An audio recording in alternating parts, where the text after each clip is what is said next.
你看咱们本人，磨练帽子，磨练板，有了情绪，有导演，跟视频跟它有区别。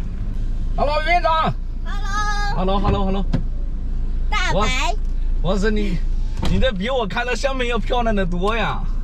我感觉你好像跟视频上有区别。特意借个车过来见见你。说吧，今天想吃什么，想玩什么，随便挑。我吃什么玩什么不重要，主要是想见你。那就见完了就走了吗？没点别的动机，没点别的想法吗？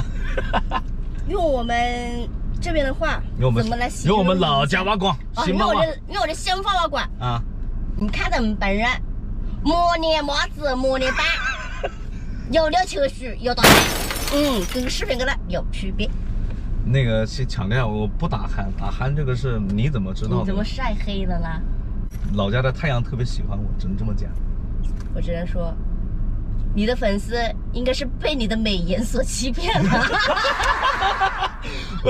院长，你这一番话，我估计我要掉粉了。我跟你讲，朋友才这样子讲真话，知道吧？但是实话实说，我相信我的粉丝绝对，他们不是因为我长得帅而关注我，而是因为我旁边的美女长得漂亮而关注我。你怎么穿的跟个交警一样呢？我穿的跟个交警。跟环卫工人一样。我刚刚没看清楚，我以为，这咱们老家的环卫工人都长得这么漂亮吗？友谊的小船说翻就翻吗？是不是？不翻，咱们那个换话题，说吧，是去吃饭呢，还是去吃饭，还是吃饭？吃饭之前，我能不能也享受一下你那些尊贵的待遇？唱首歌给我听。10年送给你，开开心心的。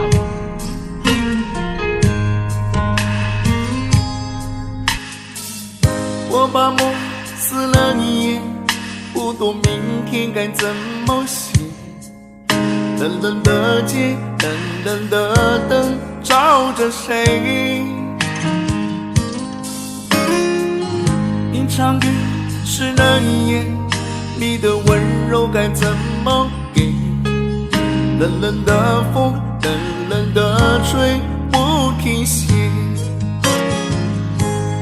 那个人在铁墙下留下等待工作的电话号码，我想问他，多少人打给他？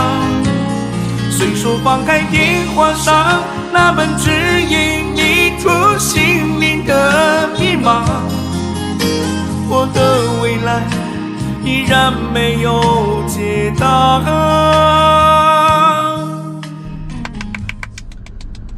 好了，歌曲听了，吃饭是不是我请你听歌，你是不是得请我吃饭了？我这人，你这个套路的前奏有点长啊！